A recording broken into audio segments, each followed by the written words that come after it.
They say the ocean floor is the quietest place on Earth, but anyone who has spent months sealed inside a steel pressure hull beneath 3,000 feet of icy water knows the deep is never truly silent. The ocean groans, thermal layers pop, whales sing their mournful, haunting hymns across hundreds of miles of darkness.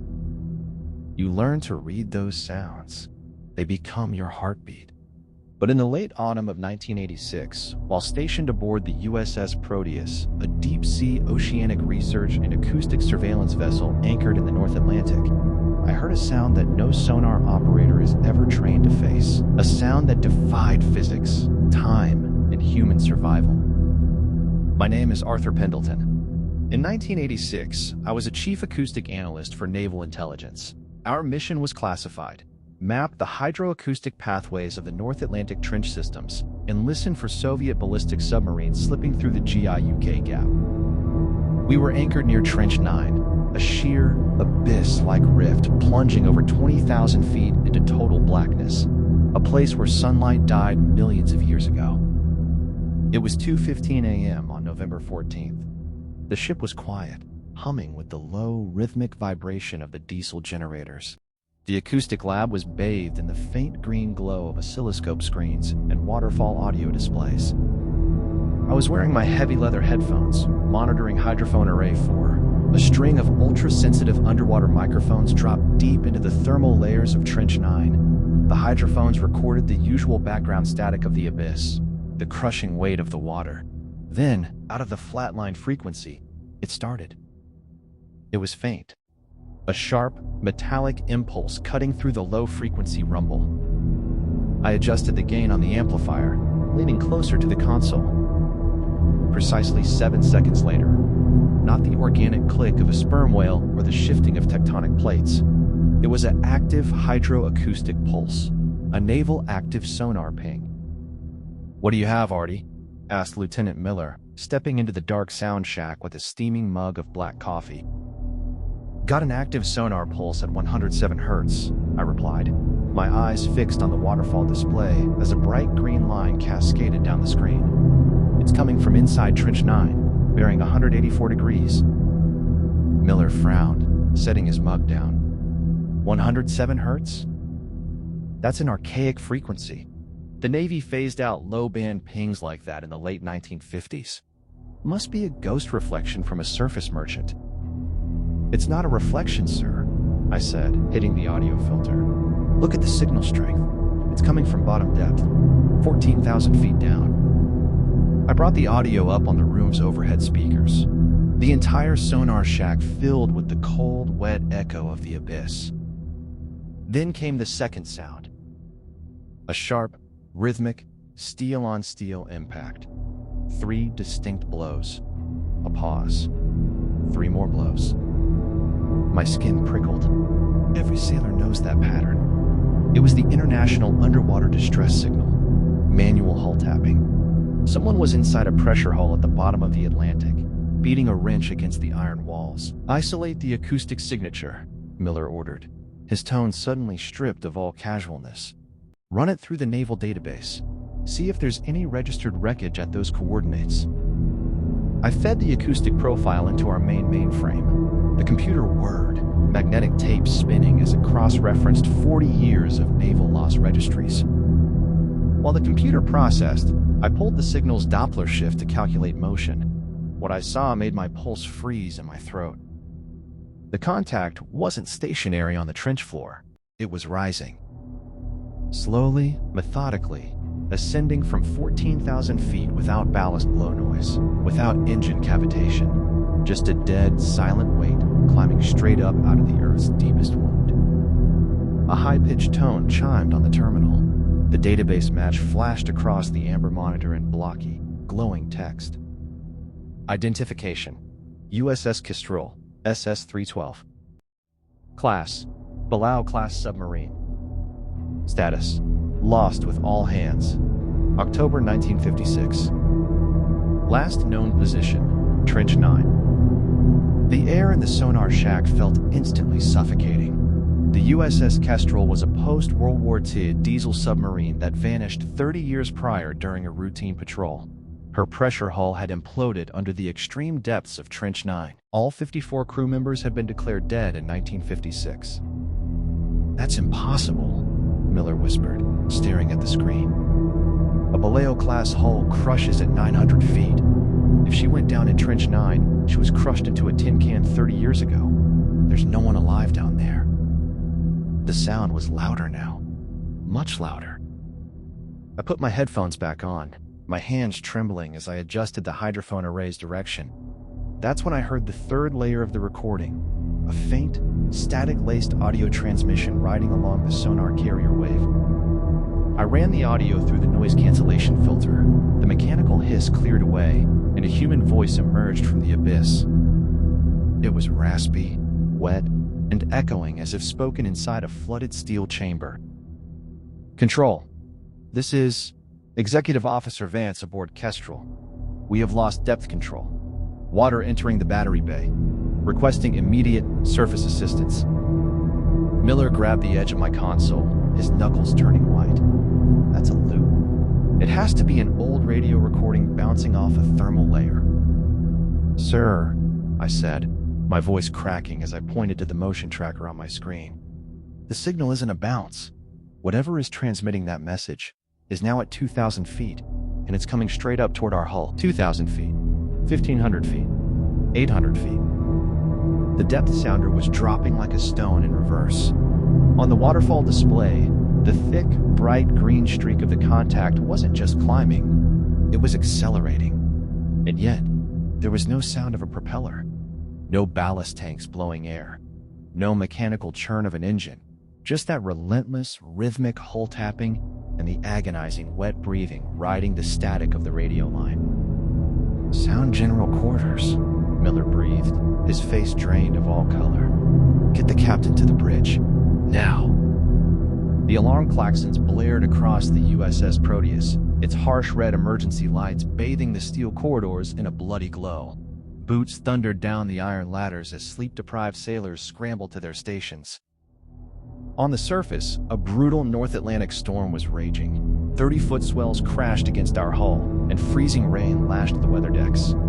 I stayed glued to my console, hands locked onto the audio dials, tracking the phantom rising from the dark. "Depth 500 feet, I called out over the sound shack comms, my voice shaking so violently I could barely articulate the numbers.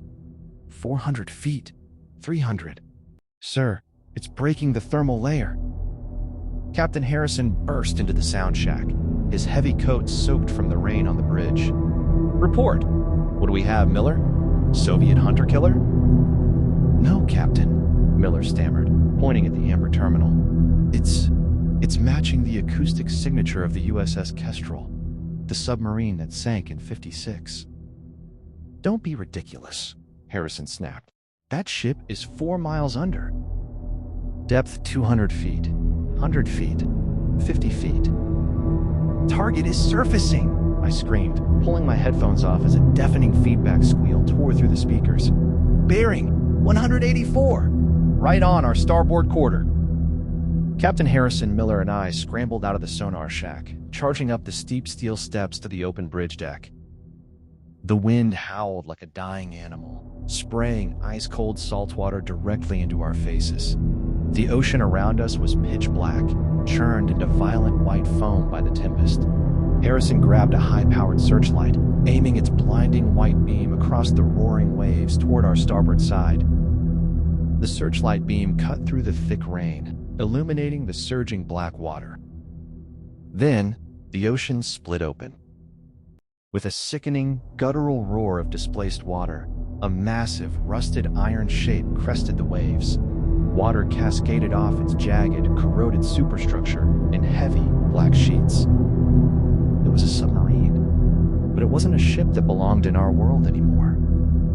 The hull was completely covered in thick, pale ocean growth, deep-sea tube worms, and black, tar-like silt from the abyss. The steel was crushed, warped, and twisted inward near the stern, the undeniable damage of a fatal pressure implosion that should have rendered the vessel dead 30 years ago. The conning tower was bent at a horrific angle, its brass numbers barely legible through the rot. SS-312. It was the USS Kestrel. It sat dead in the water just 70 yards from our ship, rolling heavily in the churning swells. No lights, no signs of life. Just a hollow, rotting iron coffin floating on the surface. "Get the spotlight on the conning tower," Harrison yelled over the roar of the wind. The beam swept up the dripping, barnacle-encrusted tower. The hatch at the top, the main access hatch sealed shut since 1956, was heavily rusted, wrapped in thick strands of black deep-sea kelp. Then, as 36 horrified crew members watched from the railings of the Proteus, the rusted wheel on the hatch began to turn. The sound of grinding, rusted iron tore through the storm. Slowly, inch by agonizing inch, the heavy steel hatch was forced open from the inside. A cloud of thick, freezing white vapor burst out of the open hatch, smelling of foul brine, wet rust, and ancient decay. And then, a hand reached out. It grabbed the lip of the conning tower hatch. The fingers were long, pale, and waterlogged, the skin peeling away from the bone like wet paper. Slowly, a figure hauled itself up into the beam of our searchlight. It wore the torn, salt-crusted khaki uniform of a 1950s naval officer. Its head was bowed, the officer's cap still pinned to its rotting skull. The deck of the Proteus fell dead silent. Even the storm seemed to mute itself beneath the suffocating weight of the horror unfolding before us. Slowly, the corpse lifted its head. Where its eyes should have been, there were only empty black sockets weeping dark ocean silt down its hollow cheeks. Its jaw hinged open, completely unnatural and slack, and from deep within its waterlogged throat came a wet, wheezing rasp, broadcast simultaneously through our ship's open radio channels. "We have returned to report." Captain Harrison stumbled back, his hands trembling as he gripped the bridge railing. Sweet Jesus. Before anyone could move or breathe, the figure raised a pale, trembling hand and pointed its wet, skeletal finger directly at our ship, specifically at me, standing right beside the searchlight. "The ocean floor is not empty," the voice gargled through the static of our radios, "and it does not let you go." In that split second, the rusted hull of the Kestrel let out a sound I will hear in my nightmares until the day I die. It wasn't the sound of water entering a tank. It was a massive, unnatural suction from below, as if something lurking down in the depths of Trench 9 had wrapped an invisible, crushing grip around the submarine's keel. The Kestrel didn't sink, it was pulled.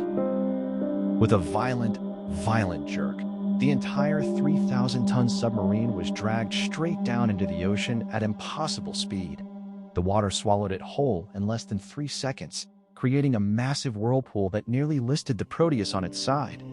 The searchlight beam hit empty, thrashing waves. The sub was gone. The ocean was black once more. The aftermath was buried faster than the Kestrel itself. Within 48 hours of our return to port, Naval Intelligence confiscated every audio tape, every logbook, and every sonar printout from the Proteus. The entire crew was subjected to medical evaluations, sworn to absolute secrecy under penalty of treason, and reassigned to separate fleets across the globe. According to official government records, the USS Kestrel remains at the bottom of Trench 9, lost forever in October 1956. I retired from the Navy in 1991. I live far inland now, miles away from the coast, in a dry desert where I can't hear the ocean. But I know the truth. Sometimes late at night, when the house is completely still and the radio on my nightstand picks up empty static between stations, the signal clears. And from deep beneath thousands of feet of icy black water, I hear that slow, rhythmic steel tapping, followed by that wet, raspy whisper echoing through the speaker. "We are coming back up, Arthur, and this time, we're bringing what's down here with us." And that, my friends, is the terrifying story of the Ghost Station submarine and the horrors lurking in the uncharted depths of Trench 9. The ocean covers over 70% of our planet, and what lies at the bottom remains far more terrifying than anything we've ever imagined in the stars.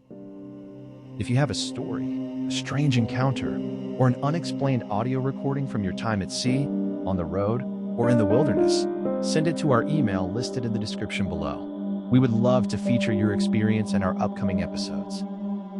Don't forget to like, share, and subscribe to the channel for more terrifying tales and dark audio documentaries. Turn the lights down, stay safe, and if you ever hear a metallic ping in the dark, pray it's just a dream. Good night.